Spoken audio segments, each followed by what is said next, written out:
अब हम पढ़ेंगे सीक्वेंस ऑफ क्लोटिंग मैकेनिज्म। ठीक है, तो इसमें हम पढ़ेंगे पहले स्टेजेस। स्टेजेस में हम 3 स्टेजेस पढ़ेंगे। सबसे पहले आएगी हमारी प्रोथ्रोम्बिन बनने की। ठीक है, तो formation of prothrombin,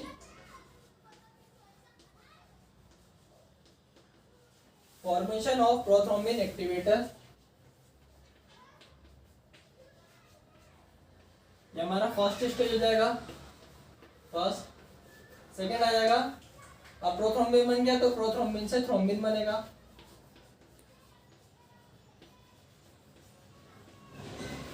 prothrombin, prothrombin to thrombin.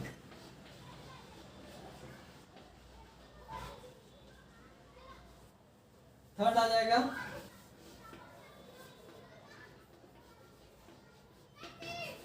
Fibrinogen से फाइब्रिन। ठीक है, तो इसमें हम पहले पढ़ेंगे प्रोथ्रोम्बिन एक्टिवेटर की फॉर्मेशन की, मतलब वो मेथड क्या रहेगी। तो इसमें हमारे पास 2 मेथड, मतलब 2 पाथ आएंगे, 2 पाथवे होते हैं हमारे पास इसमें।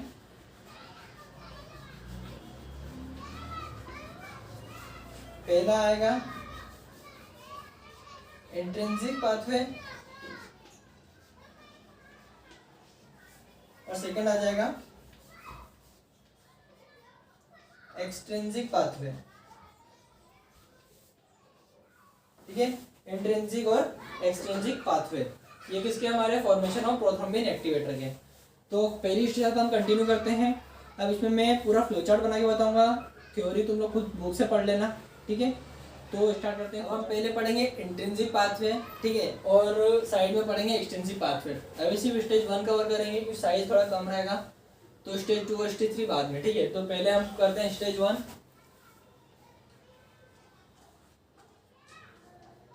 फर्स्ट स्टेज जिसमें हमारे पास क्या है, प्रोथ्रोम्बिन एक्टिवेटर का फॉर्मेशन करना है इनको। तो 2 मेथड होती है इसमें हमारे पास, एक होती है इंट्रिंसिक पाथवे और एक हो जाएगा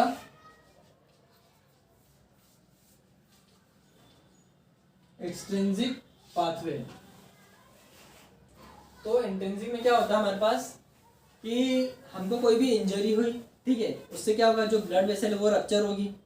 ओके, उसके बाद एंडोथेलियल डैमेज होगा, वहाँ पे जो नीचे कोलेजन हमारे पास अवेलेबल था वो एंडोथेलियल के कांटेक्ट में आया, एक्सपोजर हुआ कोलेजन का, तो नीचे हमारे पास क्या अवेलेबल था, 12th फैक्टर, ये पहले से हमें प्रेजेंट था। यहाँ पे क्या हुआ, थोड़ा यहाँ पे लिख ले, डैमेज हुआ हमको, ठीक है, प्लस कोलेजन कांटेक्ट में आया, तो जो 12th फैक्टर था वो क्या हो गया, यहाँ से एक्टिवेटेड फॉर्म में कन्वर्ट हो जाएगा। 12th activated. अब 12th फैक्टर कौन सा हमारे पास, ये है हैगमैन फैक्टर। ठीक है, हैगमैन जो था 12th फैक्टर वो एक्टिवेटेड में कन्वर्ट हो गया, किसकी प्रेजेंस में हुआ। तो यहाँ पर 2 चीजें हमारे पास अवेलेबल थी, एक होता है कालिक्रेन और सेकंड आ जाएगा किनोजन। ठीक है, इन दोनों की प्रेजेंट में जो हैगमैन फैक्टर था 12th फैक्टर, वो 12th एक्टिवेटेड फॉर्म या फिर हैगमैन एक्टिवेटेड में कन्वर्ट हो गया। उसके बाद जो 12th हमारे पास फैक्टर था, इसने किसको एक्टिवेट करा, 11th फैक्टर को। 11th फैक्टर कौन सा हमारा, प्लाज्मा थ्रोम्बोब्लास्टिन एंटीसीडेंट। ठीक है, प्लाज्मा थ्रोम्बोब्लास्टिन एंटीसीडेंट, ये इनएक्टिव फॉर्म में है, तो ये भी किसके फॉर्म में गया, एक्टिवेटेड फॉर्म में। 11th फैक्टर एक्टिवेटेड फॉर्म में, किसकी वजह से हुआ ये, तो हमारे पास यहाँ पे 2 चीजें थी, और यहाँ पे एक चीज और बोलना भूल गया मैं, यहाँ पे HMW था, ये हाई मोलिकुलर वेट किनोजन, और जो 12th एक्टिवेटेड फॉर्म था ये 11th एक्टिवेटेड फॉर्म को 11th इनएक्टिवेटेड फॉर्म को 11th एक्टिवेटेड फॉर्म में कन्वर्ट करेगा in presence of high molecular weight high molecular weight kininogen के प्रेजेंस में, ठीक है, हाई मोलिकुलर वेट किनोजन की प्रेजेंस में। इसके बाद जो हमारा 11th फैक्टर था ये 9th फैक्टर को एक्टिवेट करेगा। यहाँ पे प्रेजेंट था हमारा 9th फैक्टर जो कि है क्रिसमस फैक्टर, ठीक है। तो क्रिसमस फैक्टर इनएक्टिव फॉर्म में था, यहाँ पे आके जो 9th फैक्टर था हमारा वो एक्टिव फॉर्म में हो गया, ठीक है। अब इसने इसको एक्टिवेट करा, किसकी प्रेजेंस में करा है, कैल्शियम की प्रेजेंस में, जो कि हमारा 4th फैक्टर होता है। इसके बाद जो 9th फॉर्म ये था हमारा फैक्टर, ये 10th है हमारा स्टुअर्ट पावर फैक्टर, इसको क्या करेगा, एक्टिवेट करेगा। स्टुअर्ट पावर फैक्टर एक्टिवेटेड किसकी प्रेजेंस में करेगा, तो यहाँ पे हमारे पास आ जाएगा 8th फैक्टर जो कि है एंटी हीमोफिलिक फैक्टर, और आ जाएगा साथ में कैल्शियम। अब एट द सेम टाइम क्या हो रहा है, ये इंट्रिंसिक को भी हटा देते हैं। एट द सेम टाइम क्या हुआ था, यहाँ पे जो कोलेजन का एक्सपोजर हुआ था, तो सेम टाइम पे इसके एक्सपोजर में प्लेटलेट्स भी हमारी कांटेक्ट में आई थी, ठीक है। तो प्लेटलेट जैसे कांटेक्ट में आई तो इसने रिएक्ट करा कोलेजन के साथ और किसको रिलीज करा, फॉस्फोलिपिड को।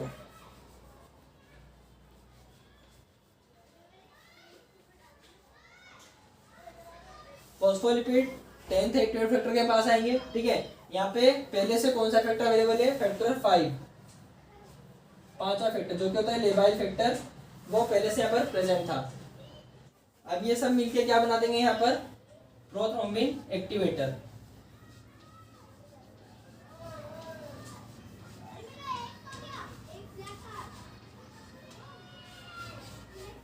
प्रोथ्रोम्बिन एक्टिवेटर बन गया यहाँ पर, ठीक है। तो ये हमारा पूरा पाथवे हो गया किसका, इंट्रिंसिक फैक्टर, इंट्रिंसिक पाथवे, ठीक है। उससे हमने क्या बना दिया, प्रोथ्रोम्बिन एक्टिवेटर। अब बात करते हैं हम एक्सट्रिंसिक पाथवे की। अब स्टार्ट करते हैं हम एक्सट्रिंसिक पाथवे। तो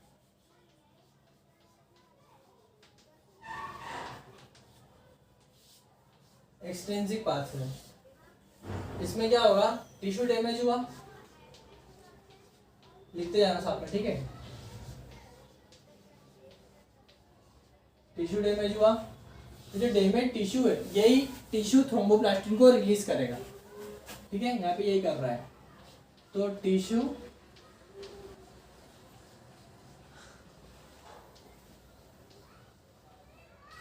थ्रोम्बोप्लास्टिन।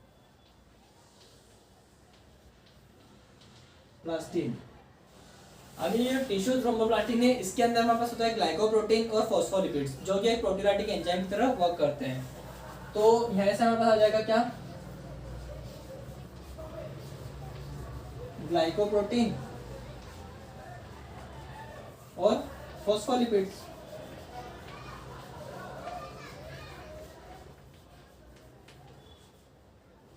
अब ये दोनों क्या करेंगे, यहाँ पर नीचे प्रेजेंट है हमारे पास 10th फैक्टर जो कि है हमारा स्टुअर्ट पावर फैक्टर, इसको एक्टिव 10th फैक्टर में कन्वर्ट कर देंगे, ये एक्टिवेटेड फॉर्म, ठीक है। किसकी प्रेजेंस में, फैक्टर 7 जो कि था स्टेबल फैक्टर, ठीक है। अब ये जो हमारे पास 10th फैक्टर है ये रिएक्ट करेगा किसके साथ, ये नीचे जो प्रोथ्रोम्बिन एक्टिवेटर की जो प्रोसेस चल रही थी पूरी,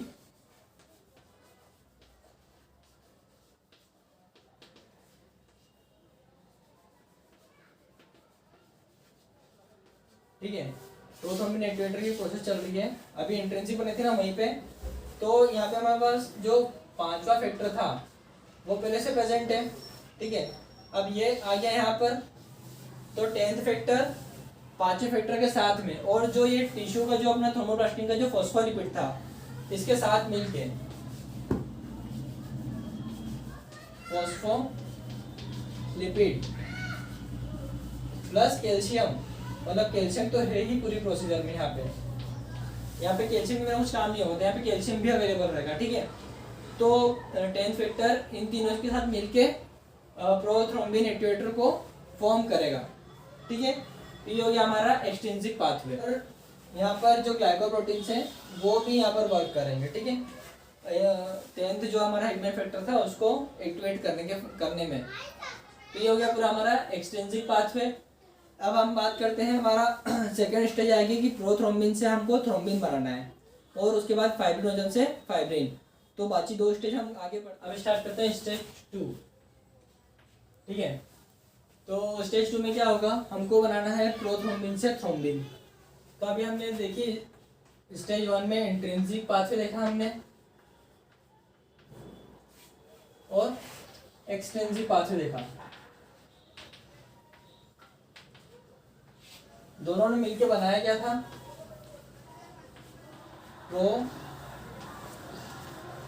प्रोथ्रोम्बिन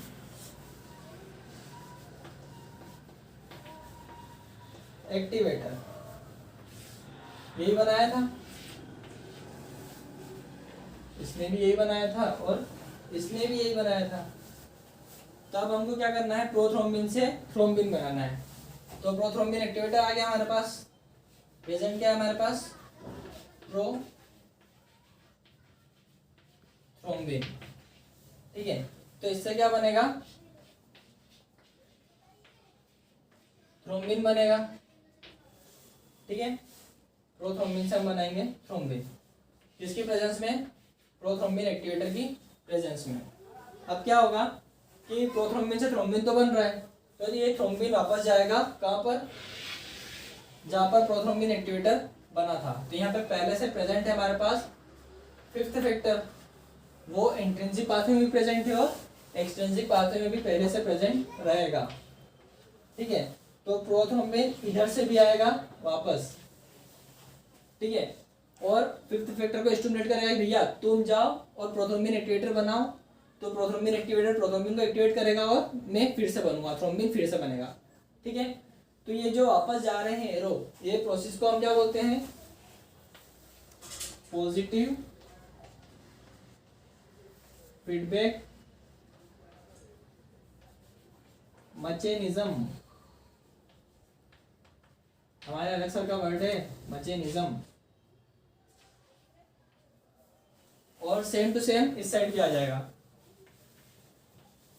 पॉजिटिव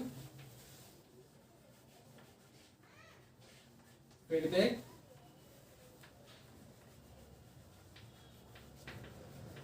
मैकेनिज्म। ठीक है, तो ये हो गया हमारा सेकंड स्टेज। अब हम आते हैं थर्ड स्टेज। अब आते हैं हम स्टेज 3 पर।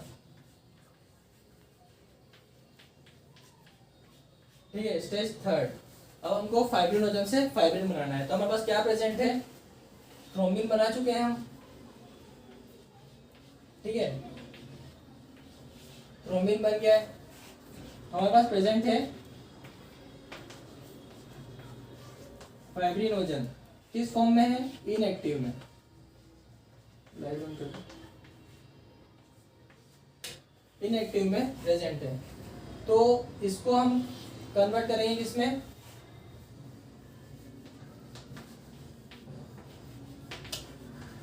फाइब्रिनोजन एक्टिव फॉर्म में। मतलब हम नहीं कन्वर्ट करेंगे, थ्रोम्बिन कन्वर्ट करेगा। ठीक है, फाइब्रिनोजन एक्टिव फॉर्म में कन्वर्ट होगा। कैसे होगा, due to loss of 2 polypeptide chains. 2 polypeptide का लॉस करके हम फाइब्रिनोजन को इनएक्टिव फॉर्म से एक्टिवेट फॉर्म में कन्वर्ट कर लेंगे। अभी जो एक्टिवेट फाइब्रिनोजन हमारे पास आया है, ये क्या करेगा, लूज स्ट्रैंड्स बना देगा।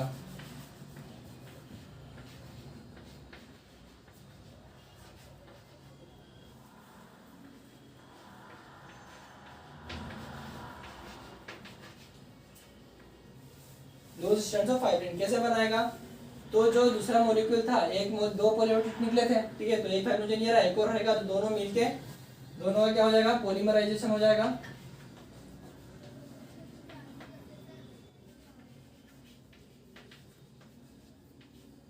पॉलीमराइजेशन हो जाएगा और लूज स्ट्रैंड्स ऑफ फाइब्रिन बन जाएंगे।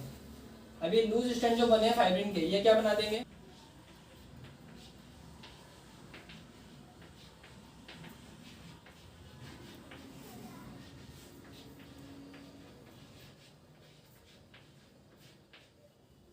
Fibrin tight but blood clot बनाएंगे, किसकी प्रेजेंस में बनाएंगे ये, तो फैक्टर 13 जो हमने पढ़ा था, ठीक है, फैक्टर 13 जो हमारा था फाइब्रिनोजन स्टेबलाइजिंग फैक्टर, उसके प्रेजेंस में प्लस यहाँ पर कैल्शियम आयन भी प्रेजेंट होंगे, ठीक है। तो फाइनली हमारा फाइब्रिन बन गया। और ये फाइब्रिन जब ये एक फाइब्रिन बना है, इससे और फाइब्रिन बनेंगे, वो कनेक्ट होंगे, मेश्योर का बना लेंगे, तो उससे हमारा ब्लड क्लॉट बन जाएगा। तो ये पूरी प्रोसीजर थी कोएगुलेशन ऑफ ब्लड की, ठीक है। तो यहाँ पर हमारा टॉपिक कंप्लीट होता है। मिलते हैं नेक्स्ट वीडियो में। Bye bye.